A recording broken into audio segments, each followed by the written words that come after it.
नमस्कार, Janaki FM 106 megahertz Janaki समाचार में अपने के स्वागत है। बीएन ठाकुर से सुना जाओ समाचार। एक मुख्य समाचार।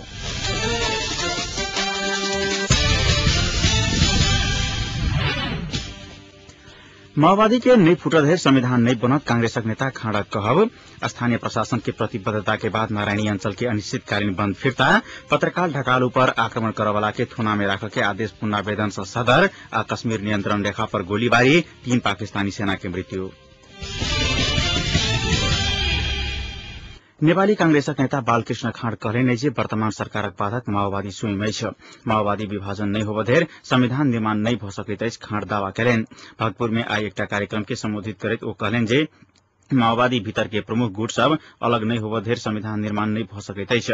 राष्ट्रीय तथा अंतर्राष्ट्रीय शक्ति सब अखन संविधान सभा विघटन करबा पर लागि पड़ल अछि उल्लेख करैत कांग्रेस लोकतंत्र के विचार नीति के नहीं छोड़ने अछि, खाँड बतौलनि। माओवादी नीति तथा विचार पर सहमत नहीं भेल जा सकला के कारणे कांग्रेस माओवादी संग सहकारी नहीं केने हुनकर कहब छलनि। माओवादी लोकतांत्रिक संविधान निर्माण के पक्ष में आबि गेल त कांग्रेस आंखि मुनि के माओवादी के साथ देबय लेल तैयार भ जायत, खाँड दावा कयलनि।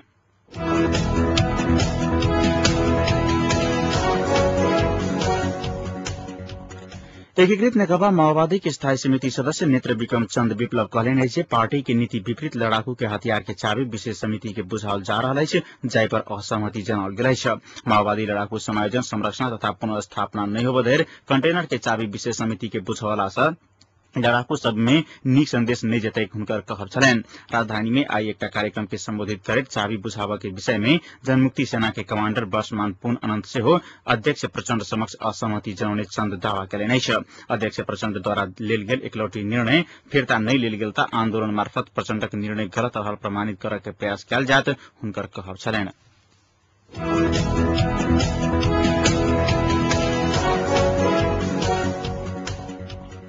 प्रधानमंत्री डाक्टर बाबूराम भट्टराई राजनीतिक आवरण के नाम में अपराधी के उन्मुक्ति नहीं देव बतौले छ। माओवादी केंद्रीय कार्यालय पेरिस टाड़ा में आई विभिन्न मानवाधिकारवादी नेता सब संग भेल भेंट में प्रधानमंत्री डाक्टर भट्टराई कहलेन जे जनयुद्ध, मधेश आंदोलन, थरूहट एवं पिछड़ा वर्ग सहितक अन्य आंदोलन के क्रम में लाओल गेल झूठ मुद्दा के मात्रे खारिज कर के कहल गेल छ। प्रधानमंत्री डाक्टर भट्टराई सत्य निरूपण तथा मेल मिलाप आयोग तथा बेपत्ता छानबीन सम्बन्धी आयोग गठनक लेल आवश्यक परवाला विधेयक के अंतिम रूप देल जात जानकारी देलनि। मानवाधिकार उल्लंघनकर्ता ऊपर कार्रवाई कयल जात कहित दंडहीनता अंत्य कर प्राथमिकता देल जात जानकारी देलनि। भेंट में मानवाधिकारवादी नेता सब मानवाधिकार उल्लंघन करवाला सबके मुद्दा फिर्ता नहीं कर आ दंडहीनता के अंत्य कर के मांग रखने छलैथ। भेंट में मानवाधिकारवादी पद्मरत्न तुलाधर, कपिल श्रेष्ठ, शर्मिला कार्की, गोपाल शिवाकोटी, शोभा गौतम सहित सहभागी छलैथ।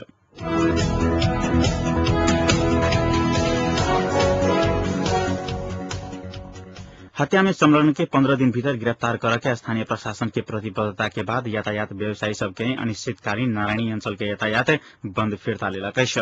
जिला प्रशासन कार्यालय चितवन में आई भेल विमर्श में स्थानीय प्रशासन घटना के दोषी के 15 दिन भीतर में गिरफ्तार कर कानूनी कार्रवाई आगू बढ़ावे के प्रतिबद्धता जनौने अछि। स्थानीय प्रशासन के प्रतिबद्धता के बाद यातायात व्यवसायी सब आंदोलन फिर्ता लेने अछि। नारायणी यातायात व्यवसायी संघ चितवन अंतर्गत पोखरा बस पार्क शाखा के इंचार्ज संतोष श्रेष्ठ के हत्या भेल विरोध में व्यवसायी सब आंदोलन की घोषणा केने अछि। नारायणगढ़ स्थित पोखरा बस पार्क में बीतल 8 गते अज्ञात व्यक्ति के दबिया प्रहार से गंभीर घायल भेल श्रेष्ठ के काठमांडू में इलाज क्रम में मृत्यु भेल छल।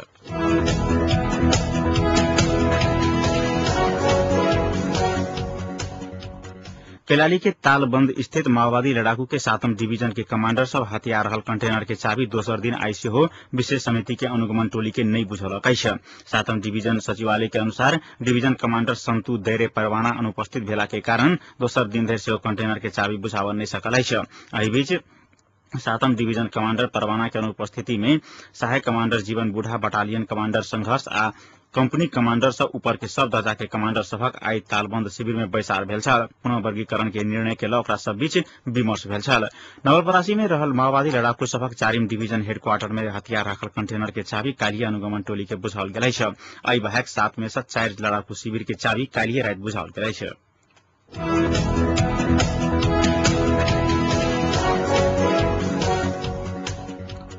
राष्ट्रिय खेलकूद परिषद अनियमित तरीका से नया कर्मचारी भर्ना कर लागल कहित अख्तियार दुरुपयोग अनुसंधान आयोग राष्ट्रिय खेलकूद परिषद में छापा मार का कागज पत्र नियंत्रण में लेला कैश अख्तियार के प्रतिनिधि आई परिषद अंतर्गत कर्मचारी प्रशासन शाखा में छापामारी कर 178 कर्मचारी के वितरण कर लागल नियुक्ति पत्र सहितक अन्य कागज पत्र नियंत्रण में लेला कैश अख्तियारक प्रवक्ता ईश्वरी पौडेल कर्मचारी भर्ना में अनियमितता भेल सूचना आयला से अनुसंधानक लेल कागज नियंत्रण में लेल गेल बतौलेन अख्तियार पुनः भर्ती रोक समेत निर्देशन देने अछि।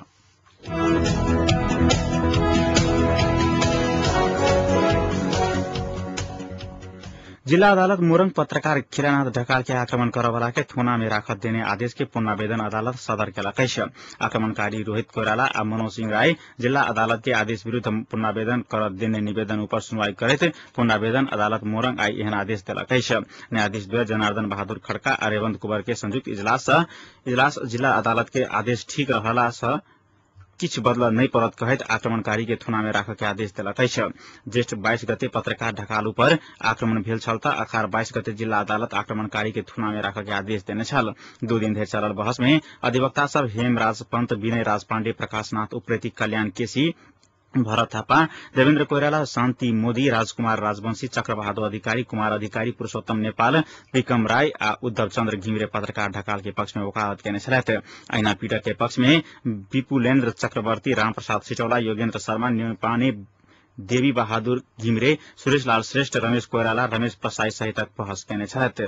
आक्रमण के मुख्य योजनाकार कहल गेल परशुराम बस्नेत फरार अछि।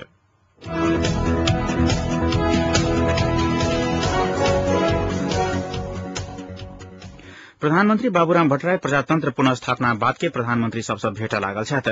भट्टराई शांति प्रक्रिया आ संविधान निर्माण पूरा कर 2047 साल बाद के सब प्रधानमंत्री सब संग परामर्शकर्ता स्वीकीय सचिव विशुद्धि पाण्डे जानकारी देलनि। प्रधानमंत्री आई साँझ पूर्व प्रधानमंत्री एवं एमाले वरिष्ठ नेता माधव कुमार नेपाल संग भेट केलनि अछि।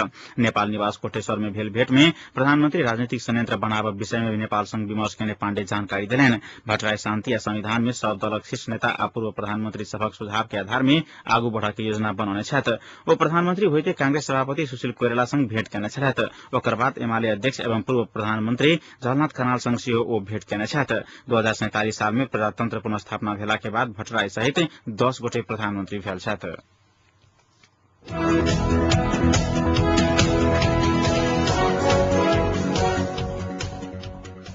ताप्लेजुङ में अवस्थित कंचनजंघा हिमाल के पहिला आरोही जर्ज बैंड के निधन भेल अछि। बेलायत स्थित अपने निवास में बैंड के निधन भेल छन्। सन् 1955 मई महीना के 25 तारीख के दिन 8586 मीटर ऊंचाई के कंचनजंघा हिमाल में पहिल बेर मानव पैर रखने बैंड ताप्लेजुङ, सोलुखुम्बु सहितक हिमाली क्षेत्र के बाल बालिका सबके शैक्षिक विकास में सहयोग पहुंचाबैत आयल छलथि। 23 वर्ष के उमेर में कंचनजंघा हिमाल आरोहण केने बैंड ताप्लेजुङ के विश्व में चिन्हाव के काज में महत्वपूर्ण योगदान देने पर्यटन व्यवसायी के कहबै छ।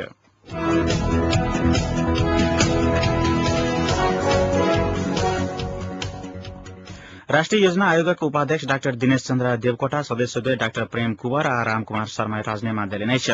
उपाध्यक्ष डाक्टर देवकोटा आई आयोग में पत्रकार सम्मेलन कर सरकार के काम कर सहज परिस्थिति सृजना कर लेल अपने राजीनामा देने बतौलेन। अपने राजीनामा देव विषय में प्रधानमंत्री डाक्टर बाबूराम भट्टराई के जानकारी करौने ओ कहलेन। उपाध्यक्ष डाक्टर देवकोटा 31 महीने अपन कार्यकाल में देश के विकासक लेल 20 वर्षे दृष्टिकोण के खाका तैयार केने बबई डाइभर्सन, उपरका तामाकोशी, मध्य पहाड़ी लोकमार्ग सहितक निर्माण में महत्वपूर्ण भूमिका निर्वाह केने दावी केलनि। आयोगक सदस्य देव कुंवर आ शर्मा सेहो सरकार के काम कर सहज हाथ खैत राजीनामा देलनि अछि।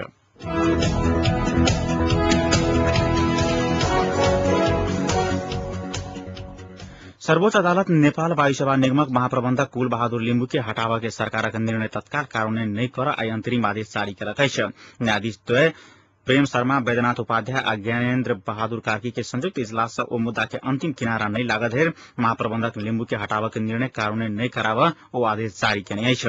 पदावधि समाप्त बिना भी नहीं पर्यटन तथा नागरिक उड्डयन मंत्रालय अपना के हटौने कहत ओ बीतल अखार 19 गते रिट दायर केने छलथि।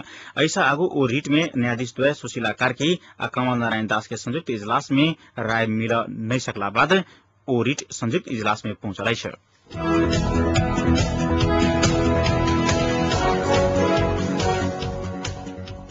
वर्तमान सरकार में कतेक संख्या में उप प्रधानमंत्री राखल जाय विषय में सहमति करे के जिम्मा संयुक्त लोकतांत्रिक मधेसी मोर्चा डाक्टर बाबूराम भट्टराई के जिम्मा देने छ।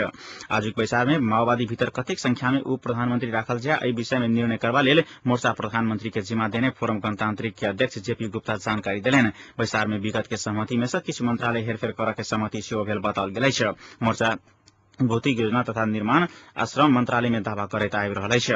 मंत्रालय विभाजन में सहमति भेला के बादो कोन कोन मंत्रालय हेरफेर करे के सहमति भेल अछि एहि विषय में किछु नहि बताओल गेल अछि।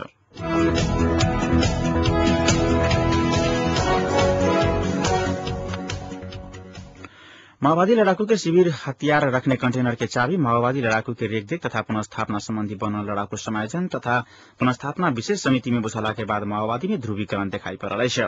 उपाध्यक्ष मोहन वैद किरण समूह शिविर में रहल कंटेनर के चाबी बुझाओल गेल प्रति विरोध प्रदर्शन केलक अछि।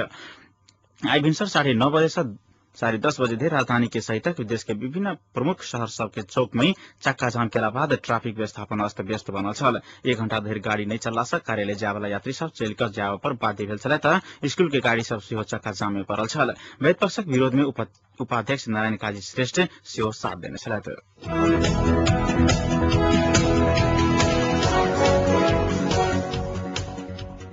माओवादी संस्थापन पक्ष हथियार कंटेनर के कुंजी विशेष समिति के बुझावा के काज पार्टी निर्णय विपरीत भेल स्पष्ट केलक अछि। उपाध्यक्ष मोहन वैद पार्टी निर्णय विपरीत आत्मघाती निर्णय कऽ आंदोलन घोषणा केला के बाद संस्थापन पक्ष के ई प्रतिक्रिया आयल अछि। अध्यक्ष प्रचंड आई एकटा वक्तव्य सार्वजनिक करैत विशेष समिति के निर्णय के विरोध में वैद प्रकाशित केने प्रेस विज्ञप्ति पार्टी निर्णय विपरीत भेल दाहाल द्वारा जारी वक्तव्य में कहल गेल अछि। वैद द्वारा सार्वजनिक कयल गेल वक्तव्य से पार्टी स्तब्ध भेल प्रचंड कहने अछि।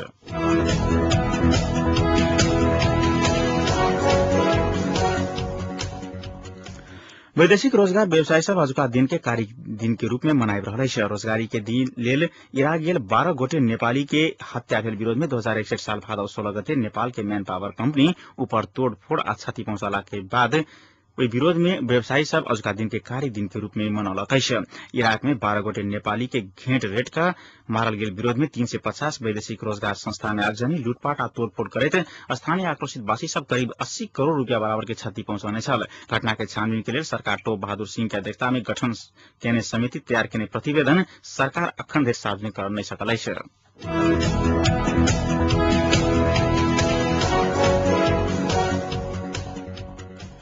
कश्मीर में नियंत्रण रेखा पर भारतीय सेना के दिशा चलाओल गेल गोली लाई 3 पाकिस्तानी सेना के मृत्यु भेल पाकिस्तानी सेना दावा केलक अछि। पाकिस्तानी सेना के प्रवक्ता जनरल अथर अब्बास के कहब छनि जे कश्मीर के केरन सेक्टर में भारत के दिशा पहिने बिना कारणे गोली चलाओल गेल अछि।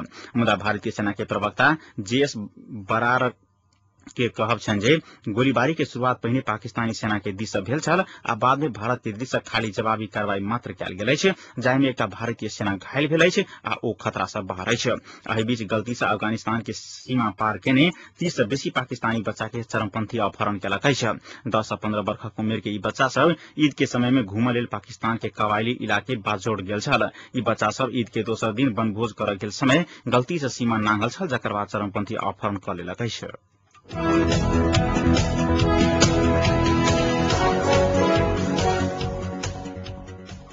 लीबिया में राष्ट्रीय अंतरिम परिषद एनसीटी अंतर्राष्ट्रीय समुदाय से लीबिया में जे नया व्यवस्था कायम हैत ओ कानून के अनुसार हैत आ देश में सहनशीलता के माहौल हैत विश्वास दिलक अछि। लीबिया आब पूरा नियंत्रण में रहल एनसीटी के दावा अछि।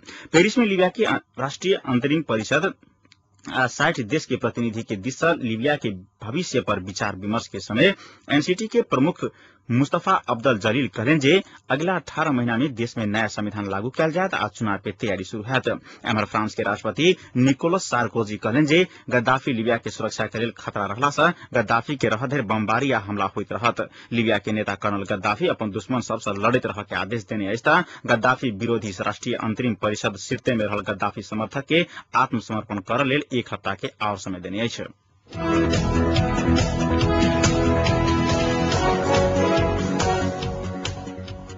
आवेदनक तापक्रम जनकपुरक एखनक तापक्रम 31 डिग्री सेल्सियस अछि।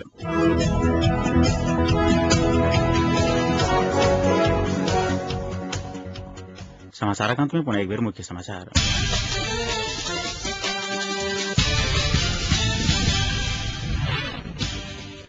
माओवादी के नहीं फुटधेर संविधान नहीं बनत कांग्रेसक नेता खाँड कहब। स्थानीय प्रशासन के प्रतिबद्धता के बाद नारायणी अंचल के अनिश्चितकालीन बंद फिरता पत्रकार ढकाल पर आक्रमण करवाला के थुना में रखा के आदेश पुनरावेदन से सदर आ कश्मीर नियंत्रण रेखा पर गोलीबारी 3 पाकिस्तानी सेना की मृत्यु। आजुक जानकी समाचार आइटम सम्पन्न हुए पुनः जानकी समाचार उपस्थित है। नमस्कार।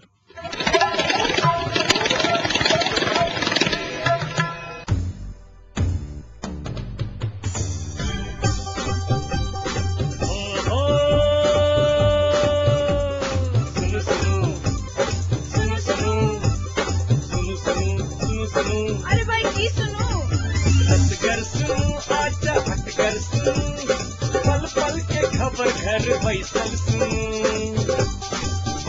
जानकी यदियम सदकन अही सबकी मन माती कपन बात रही सुनु जानकी यदियम सदकन अही सबकी मन माती कपन बात रही सुनु सुनु सुनु।